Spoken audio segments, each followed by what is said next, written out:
Imaginez-vous réveillé dans le lit d'une star d'Hollywood, sans aucun souvenir de la nuit précédente. Une actrice? Non. Une femme très enrobée, complètement nue sous les draps. Scandale, drogue, paparazzi, chantage, et un contrat de fausse relation à 200 000 $. Bienvenue dans une histoire explosive où l'amour, le mensonge et la trahison se mélangent à Hollywood et à la réalité africaine. Si tu veux connaître la suite en exclusivité, ne rate rien. Rejoins dès maintenant la chaîne WhatsApp Afrique Légendaire TV pour recevoir tous les nouveaux chapitres en avant-première, des bonus et des discussions exclusives. Le lien est en description. Clique et rejoins la communauté des légendes. Feu. Et maintenant, on commence. Theodore Beckett se réveilla avec un mal de tête lancinant. Il n'avait aucune idée d'où il se trouvait. Ce n'était pas son lit. Ce n'était pas ses draps. Et ce n'était définitivement pas son plafond. Il cligna des yeux face à la lumière crue du matin qui filtrait à travers des rideaux inconnus. Il essaya de reconstituer les fragments de la nuit précédente. Il y avait eu une fête. Une after-party. Du champagne. Beaucoup trop de champagne. Et puis, plus rien. Un blanc complet. Un léger bruit à côté de lui fit courir un frisson glacé dans son sang. Quelqu'un était dans ce lit avec lui. Théo tourna lentement la tête. Il s'attendait à voir l'une de ses habituelles conquêtes, une actrice ou un mannequin rencontré à la fête. Quelqu'un dont il feindrait de se souvenir du nom tout en cherchant comment la faire sortir discrètement avant que les paparazzis ne la prennent. Mais ce qu'il vit figea tout son corps. Allongé à côté de lui, enveloppé dans ce qui semblait être l'intégralité des draps comme dans un cocon de tissu, se trouvait une femme. Une femme très enrobée. Elle dormait paisiblement. Sa peau sombre luisait contre les draps blancs. Ses lèvres pulpeuses étaient légèrement entr'ouvertes. Sa longue tresse était étalée sur l'oreiller comme une couronne. Et elle ne portait absolument rien d'autre que ses draps en coton égyptien à 1000 fils. Théo se redressa si vite qu'il faillit se faire un torticolis. Son cœur tambourinait contre ses côtes. Son esprit passa en revue sans possibilité. Avait-il été drogué? Était-ce un piège? Quelqu'un s'était-il introduit dans sa chambre d'hôtel pour placer cette femme ici? Parce qu'il n'y avait aucune chance au monde qu'il aurait. Il ne put même pas terminer cette pensée. Théo pressa ses paumes contre ses yeux, essayant de forcer son cerveau à se souvenir. Rien. Juste un vide noir. D'accord. Ne panique pas. Il doit y avoir une explication. Peut-être était-elle une femme de chambre qui s'était endormie pendant le ménage? Non, ça n'avait aucun sens. Elle était dans le lit. Peut-être était-ce une harceleuse qui s'était faufilée après qu'il ait perdu connaissance? Mais la porte était verrouillée. Du moins, il en était presque sûr. Peut-être avait-il perdu un pari? Un horrible pari d'ivrogne où ses amis l'avaient défié d'eux. Non. Ses amis étaient des crétins, mais pas cruels à ce point. Alors, que diable faisait cette femme dans son lit? Théo fixait sa silhouette endormie, son cerveau refusant de traiter l'information. Et puis, comme si elle sentait son regard, ses yeux s'ouvrirent. Pendant 2 secondes, ils se regardèrent simplement. Ses yeux marrons étaient grands et expressifs, encadrés de cils épais.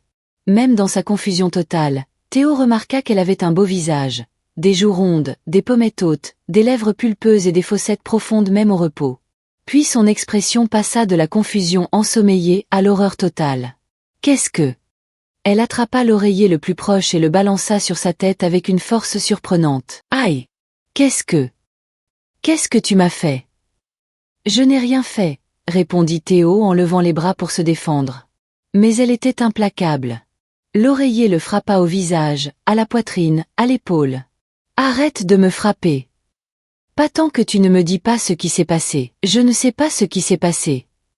Menteur. Elle prit de l'élan pour un autre coup. Mais le mouvement fit glisser dangereusement les draps autour de son corps. Ses yeux s'agrandirent.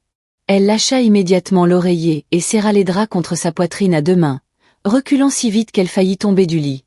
Ne t'avise pas de me regarder, lâcha-t-elle en serrant les draps plus fort autour d'elle. Théo leva les mains en signe de reddition. Sa joue brûlait encore. Je ne regarde rien. Je suis aussi confus que toi. Ah vraiment? Elle était maintenant plaquée contre la tête de lit, les draps serrés comme une armure. Ses yeux scrutaient frénétiquement la pièce. Alors explique-moi comment j'ai fini dans une chambre d'hôtel inconnue, sans vêtements et sans aucun souvenir. Je ne peux pas l'expliquer. C'est ce que j'essaie de te dire. C'est dingue. Absolument dingue. Elle regarda autour d'elle, observant les meubles luxueux, les immenses fenêtres et la vue sur la ville en bas. Où est-ce qu'on est, d'abord? Beverly Wilshire. Suite présidentielle. Ses yeux s'agrandirent encore plus. Suite présidentielle? Tu sais combien ça coûte par nuit? Oui. Bien sûr que tu le sais. Tu es probablement l'un de ces gosses de riches qui se mouchent avec des billets de $100. La mâchoire de Théo se crispa. Je ne suis pas un gosse de riche. Je gagne mon argent. Bien sûr. Elle continua à scanner la pièce, ses yeux marrons ne manquant rien. Où sont mes vêtements? Théo repéra une robe noire complètement déchirée posée sur une chaise. C'est à toi? Elle suivit son regard, puis le regarda avec méfiance. Pourquoi ma robe est-elle en morceaux? Je ne sais pas. Je ne me souviens de rien. Comme c'est pratique. Ce n'est pas pratique du tout. C'est tout le contraire de pratique. Elle plissa les yeux, étudiant son visage comme pour résoudre un puzzle. Puis son expression changea. La reconnaissance brilla dans son regard. Attends une minute.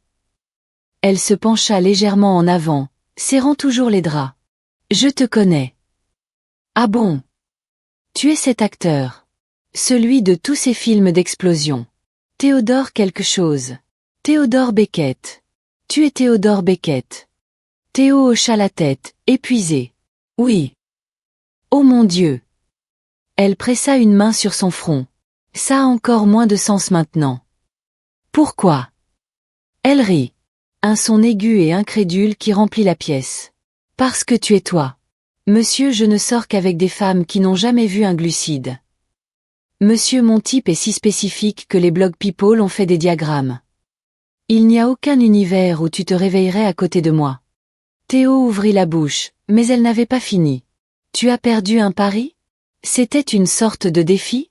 Ramène la femme la moins attirante de la fête et on te donne $1 million? Quoi? Non. Parce que ça aurait du sens.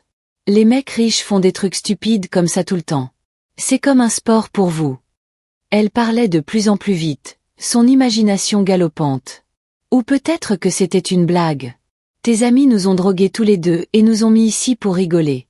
Ils sont probablement en train de nous regarder avec des caméras cachées, à se marrer dans leurs caleçons de marque. Elle se mit à chercher des caméras au plafond. Il n'y a pas de caméras cachées, dit Théo. C'est exactement ce que dirait quelqu'un qui a des caméras cachées. Je n'ai pas de caméra cachée dans ma chambre d'hôtel. Pourquoi l'admettrais-tu si tu en avais? Théo se massa les tempes. Son mal de tête empirait de seconde en seconde. Écoute, dit-il en essayant de paraître calme malgré le chaos. Je comprends que tu sois bouleversé. Je suis bouleversé aussi. Mais je te promets que je ne t'ai rien fait. Je ne me souviens de rien de la nuit dernière. Et je ne t'ai certainement pas amené ici pour un pari ou une blague. Elle arrêta de chercher les caméras et lui lança un regard dur. Alors comment je suis arrivée ici? Je ne sais pas. Comment toi tu es arrivé ici? Je ne sais pas non plus. Eh bien, quelqu'un le sait. Parce que je n'ai pas marché en dormant jusqu'à la suite présidentielle du Beverly Wilshire. Théo dut admettre qu'elle avait raison. Quelqu'un les avait amenés tous les deux ici. Quelqu'un les avait déshabillés, les avait mis dans ce lit, et les avait laissés se réveiller dans ce cauchemar. La question était, qui et pourquoi? Nous devons découvrir ce qui s'est passé, dit Théo, son esprit passant en mode résolution de problème. Quel est le dernier souvenir que tu as? La femme, il ne connaissait toujours pas son nom, ferma les yeux, se concentrant. Je travaillais. Un job de traiteur dans une fête chic. Château quelque chose. Château Marmont. Oui, c'est ça. Il y avait une after-party pour une première de film. Beaucoup de champagne. Beaucoup de gens riches qui agissaient comme si le monde leur devait tout. Elle ouvrit les yeux et lui lança un regard appuyé. Ton genre de foule. Théo ignora la pique. J'étais à cette fête aussi. C'était pour mon nouveau film. Bien sûr que oui. Elle leva les yeux au ciel. Bref, j'étais en train de ranger mon matériel quand quelqu'un m'a offert un verre. Du champagne. Il a dit que c'était du surplus et qu'il ne voulait pas le gâcher. Tu te souviens de qui? Elle fronça les sourcils. Une femme, blonde, robe chère.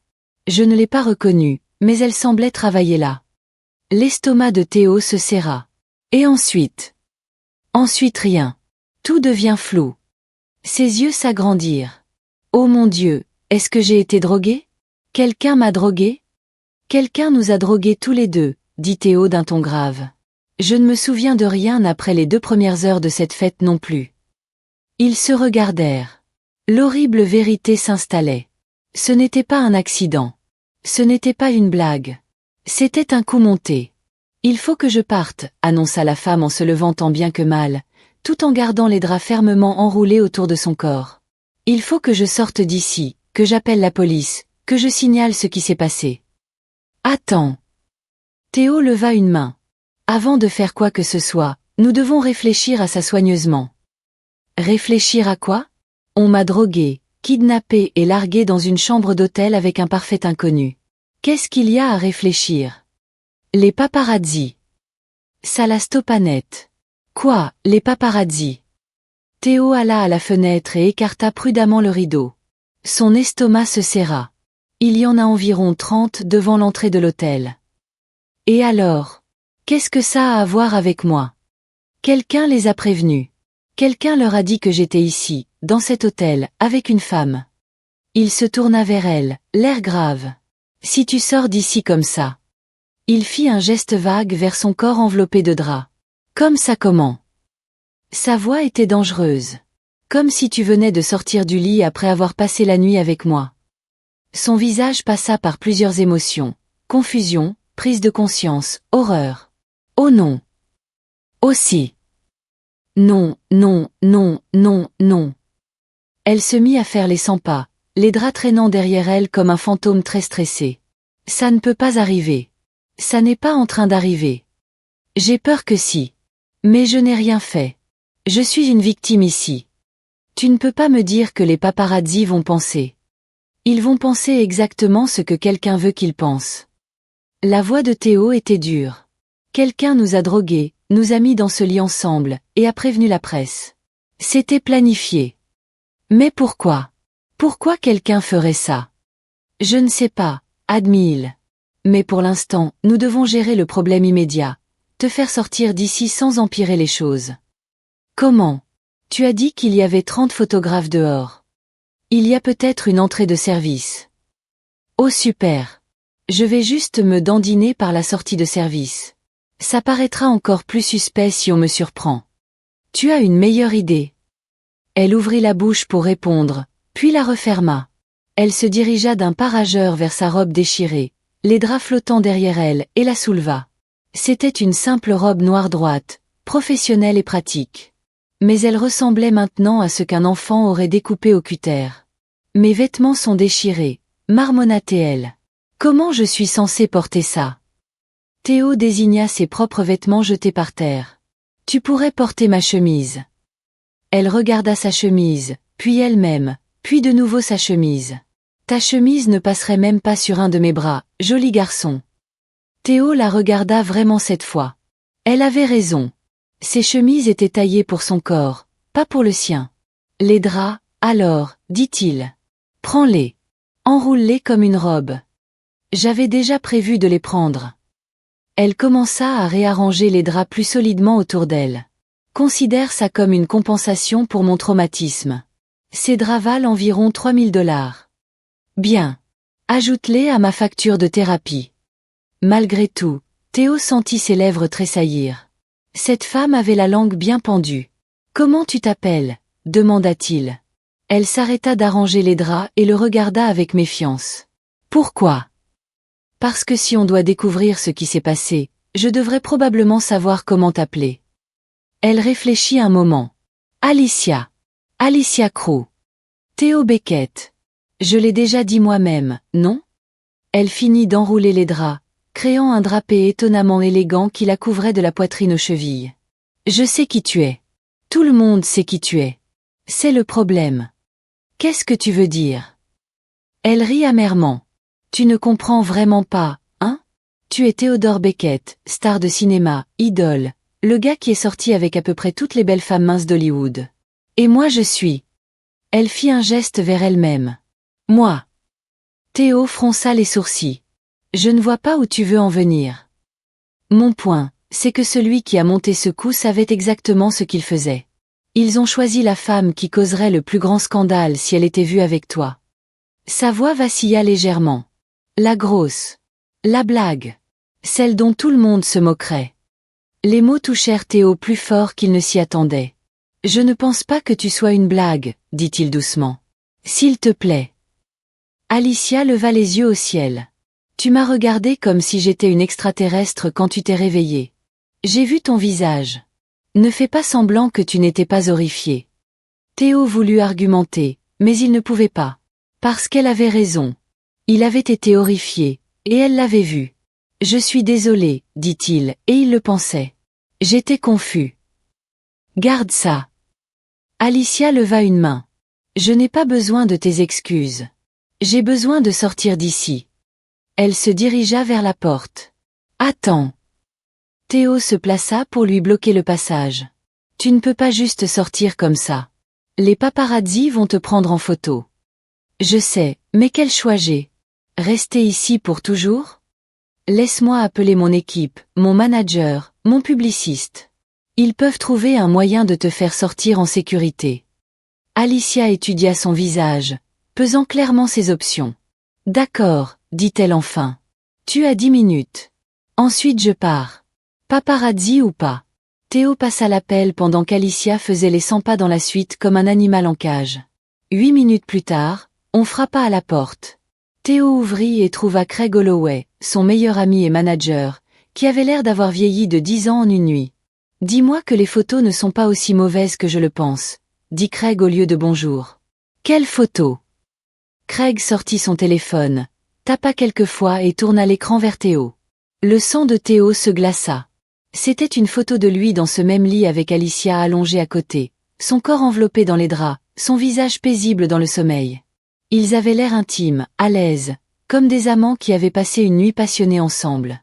Le titre au-dessus de la photo disait « La maîtresse secrète enrobée de Theodore Beckett exposée ». C'est partout, dit Craig d'un ton grave. TMZ, page 6, tous les blogs people sur Internet. Tu te rends dans le monde entier. Comment ont-ils eu des photos de nous dans le lit?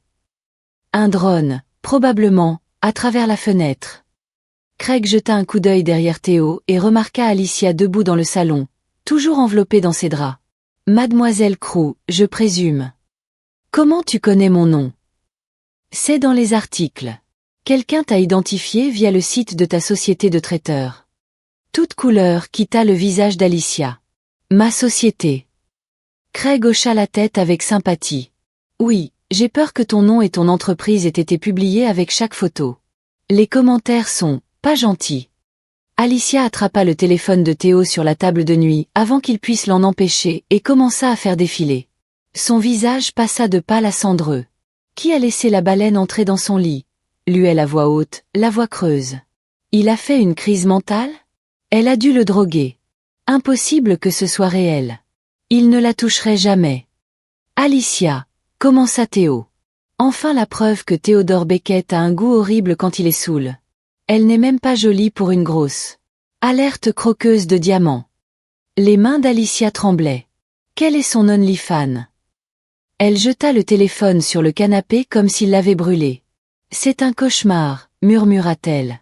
C'est un vrai cauchemar.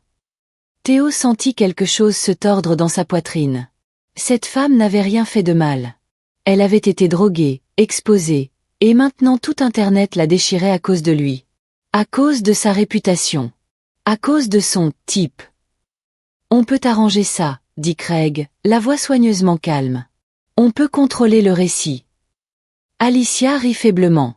Contrôler le récit? Tu as lu ses commentaires? Ma vie est ruinée. Mon entreprise est ruinée. Je vais être la grosse qui a eu la chance d'avoir Theodore Beckett pour le reste de mon existence. Pas nécessairement. Craig échangea un regard avec Théo. Il y a une autre option. Quelle option? Craig prit une profonde inspiration. Et si ce n'était pas un scandale? Et si c'était une relation? La pièce devint silencieuse. Alicia fixait Craig comme s'il lui avait suggéré de faire pousser des ailes et de voler. Pardon, quoi? Réfléchis, continua Craig en faisant les 100 pas. Pour l'instant, l'histoire c'est Théodore Beckett a une aventure d'un soir saoul avec une inconnue enrobée. C'est mauvais. Ça fait passer Théo pour irresponsable, et toi pour une blague. Merci pour le résumé, dit Alicia platement. Mais, continua Craig, et si ce n'était pas une aventure d'un soir du tout? Et si vous sortiez ensemble en secret depuis des mois, et que quelqu'un vous avait surpris? C'est dingue. C'est de la relation publique. C'est à peu près la même chose. Théo était resté silencieux, les bras croisés sur sa large poitrine, ses yeux noisettes impénétrables. Craig a raison, dit-il enfin. Alicia se tourna brusquement vers lui. Tu es sérieux là? Si on nie tout est con par chacun de notre côté, tu seras toujours la blague. La grosse avec qui j'aurais couché quand j'étais saoul. Mais si on est un couple, alors tu n'es pas une blague. Tu es ma petite amie. Je ne veux pas être ta fausse petite amie. Je veux rentrer chez moi et faire comme si rien ne s'était passé. Ce n'est plus une option, dit Craig doucement. Les photos sont sorties. L'histoire est sortie. Ton nom est attaché à ça pour toujours. La seule question, c'est quelle version de l'histoire sera racontée. Alicia pressa ses mains sur ses tempes. Il y a un autre problème, dit Craig, la voix prudente. Théo, tu sais pourquoi ça arrive maintenant, n'est-ce pas? La mâchoire de Théo se crispa. Black Varin. Black Varin. Alicia fronça les sourcils. C'est quoi? C'est un film, expliqua Craig. Une grosse franchise de super-héros. Théo est en lice pour le rôle principal contre son plus grand rival, Max George. La décision de casting est la semaine prochaine. Et quelqu'un essaie de me saboter, ajouta Théo, la voix dure. Quelqu'un qui veut ce rôle assez fort pour détruire ma réputation. Le timing est trop parfait pour être une coïncidence. Craig acquiesça. Ce scandale tombe juste avant la plus grande décision de ta carrière. Celui qui a fait ça savait exactement ce qu'il faisait. Alicia regarda entre les deux hommes. Donc, si je comprends bien, quelqu'un nous a mis dans un lit ensemble et nous a photographiés spécifiquement pour ruiner ta carrière. Et ta vie, fit remarquer Théo. Tu es des dommages collatéraux. Waouh, ça me fait me sentir tellement mieux. Le point, intervint Craig, c'est qu'on a un ennemi. Et pour l'instant, la meilleure façon de riposter est de prendre le contrôle du récit. Transformer ce scandale en histoire d'amour. Alicia rit d'un air incrédule. Une histoire d'amour entre moi et lui? Personne ne croirait ça en 1 million d'années. Pourquoi pas? Demanda Théo. Alicia fit un geste vers elle-même, puis vers lui. Tu m'as vu? Tu t'es vu? On a l'air d'une pub avant, après pour une inscription en salle de sport. Ce n'est pas. Je suis sérieux. Laisse-les supposer ce qu'ils veulent, dit Théo. Le but est de changer la conversation. Leur donner une histoire d'amour au lieu d'un scandale. Et qu'est-ce que j'y gagne? En plus du plaisir d'être le trophée d'un homme qui n'est littéralement jamais sorti avec quelqu'un au-dessus d'une taille 4? Théo et Craig échangèrent un regard. Combien? Demanda Théo simplement. Alicia cligna des yeux. Quoi? Combien d'argent il te faut pour que ça vaille le coup pour toi? Pendant un moment, Alicia resta sans voix. Puis elle pensa à son compte en banque, aux 20 000 $ que Darnell lui avait escroqués, à l'argent qu'elle envoyait à Tilda pour son divorce, à la cuisine commerciale qu'elle devait louer, à l'équipement, aux employés. 200 000 $, s'entendit-elle dire. Théo ne s'y a même pas. Et tu m'aides à faire décoller mon entreprise. Des recommandations, des connexions, tout ce qu'il faut. Marché conclu. Et ça reste professionnel. Chambre séparée, vie séparée. On joue la comédie pour les caméras, et c'est tout. D'accord. Alicia le fixa, attendant le piège. Mais ses yeux noisettes étaient stables et sérieux. Il faut que je passe un coup de fil. À ma sœur. Alicia trouva un coin calme de la suite et composa le numéro de Tilda. Sa jumelle répondit à la deuxième sonnerie. Ali, oh mon Dieu, tu as vu les infos? Tu es partout. La voix de Tilda était identique à celle d'Alicia, mais plus tranchante, plus polie. Je sais, dit Alicia fatiguée. Je vis le cauchemar. Qu'est-ce qui s'est passé? Tu as vraiment couché avec Théodore Beckett? Non, enfin, je ne pense pas. Je ne me souviens de rien. Quelqu'un nous a drogués. Drogués? C'est terrifiant. Tu vas bien? Ils t'ont fait du mal? Je ne sais pas. Je ne pense pas. Tout est juste un bordel. Alors qu'est-ce que tu vas faire? Alicia prit une profonde inspiration. Ils veulent que je fasse semblant d'être sa petite amie. Pour changer l'histoire de scandale en relation secrète. Ils me proposent 200 000 $. Il y eut une pause. Puis, prends-les. Quoi? Comme ça? Ali, tu galères depuis des années. Tu as perdu tout cet argent avec Darnell. Et j'ai encore besoin d'aide pour mes avocats de divorce. 200 000 $ pourraient tout changer. Je ne sais pas, Till. Ça me semble mal. Mentir à tout le monde, faire semblant d'être quelque chose que je ne suis pas. Tu ne mentirais pas. Tu jouerais la comédie. C'est Hollywood. Tout le monde fait semblant de quelque chose. Ne sois pas stupide, Ali. Prends l'argent. Alicia ferma les yeux. Tous ses instincts lui criaient de partir. Mais 200 000 $. D'accord, dit-elle enfin. D'accord, je le fais. C'est ma fille. Maintenant raconte-moi tout. Il est comment en vrai? Il est aussi beau qu'à l'écran? Il est compliqué. Alicia jeta un coup d'œil vers le salon où Théo et Craig étaient en pleine conversation. Je t'appellerai plus tard avec les détails. Tu as intérêt. Je veux tout savoir. Alicia raccrocha, se sentant comme si elle venait de vendre son âme. Mais peut-être que son âme était un petit prix à payer pour 200 000 $ et une chance de faire passer son entreprise au niveau supérieur. Quand Alicia revint au salon, elle trouva Théo habillé et prêt à partir. Il avait réussi à se faire livrer des vêtements frais. Un jean sombre et un t-shirt noir ajusté qui s'étirait sur sa poitrine musclée d'une manière qui devrait probablement être illégale. L'homme était bâti comme un super-héros. Son crâne rasé brillait dans la lumière du matin et les 2 diamants à ses oreilles captaient chaque rayon de soleil. C'était franchement injuste que quelqu'un puisse avoir l'air aussi bien pendant qu'elle se tenait là dans des draps d'hôtel. Je suis partante, annonça TL. Théo hocha la tête, l'expression neutre. Bien. Craig a arrangé la sécurité pour nous faire sortir d'ici. On sort ensemble. Ne réponds à aucune question et va directement à ma voiture. Et mes vêtements? Je ne peux pas exactement sortir d'ici en drap.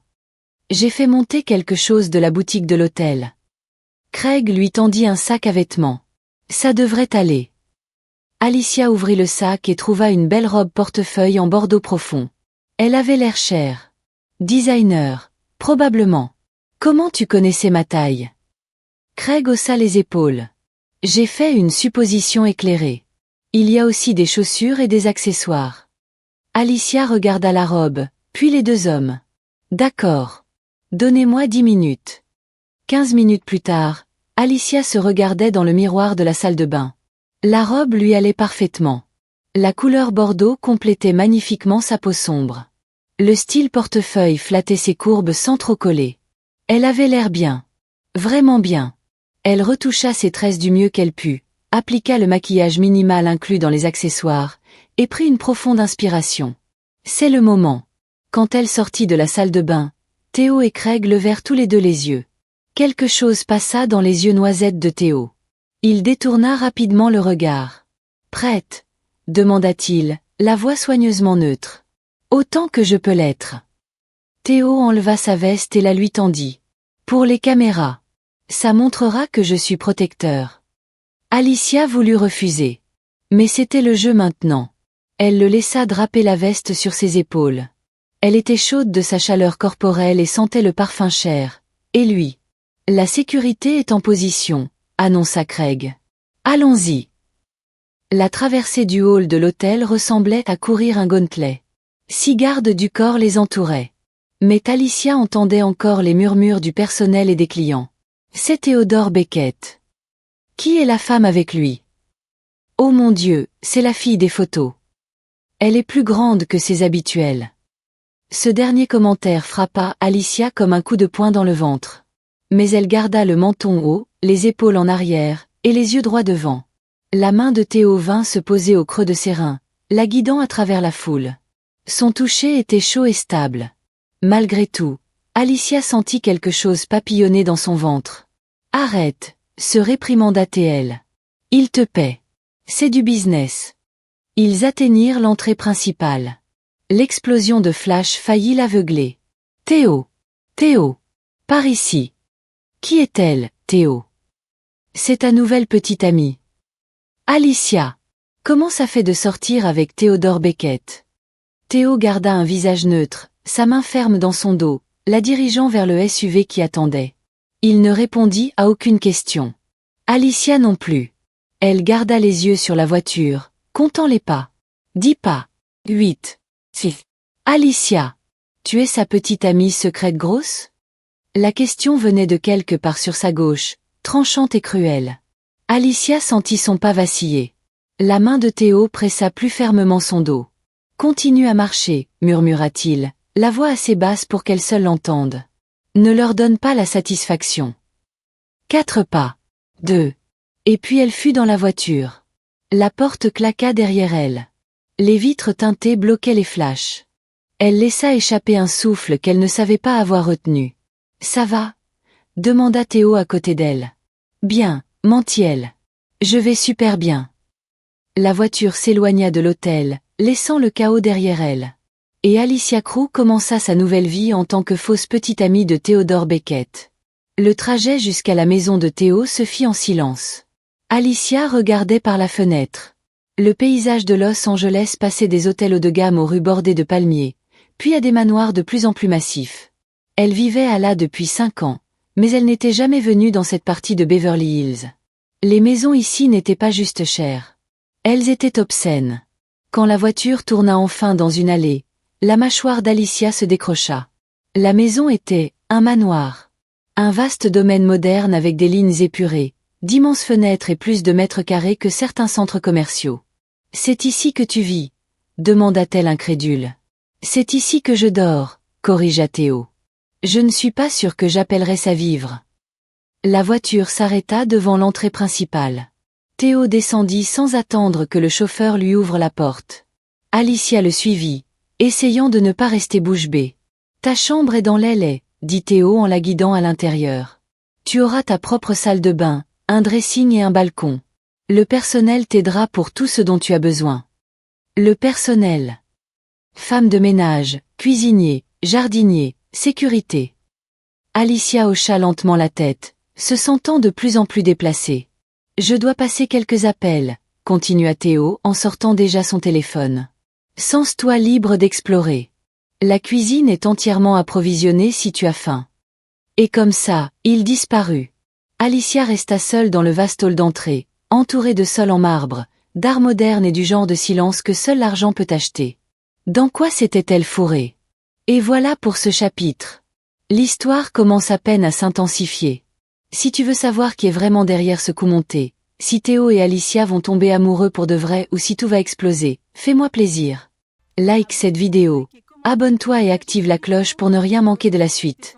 Et surtout, rejoins dès maintenant la chaîne WhatsApp Afrique Légendaire TV pour recevoir les prochains chapitres en avant-première, des bonus exclusifs et discuter avec la communauté.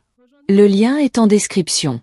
Dis-moi en commentaire, qui penses-tu être le master vilain? Tilda? Quelqu'un d'autre? Ou est-ce que tu as une théorie complètement folle? Je lis absolument tous vos commentaires et je réponds aux plus intéressants. On se retrouve très vite pour la prochaine partie.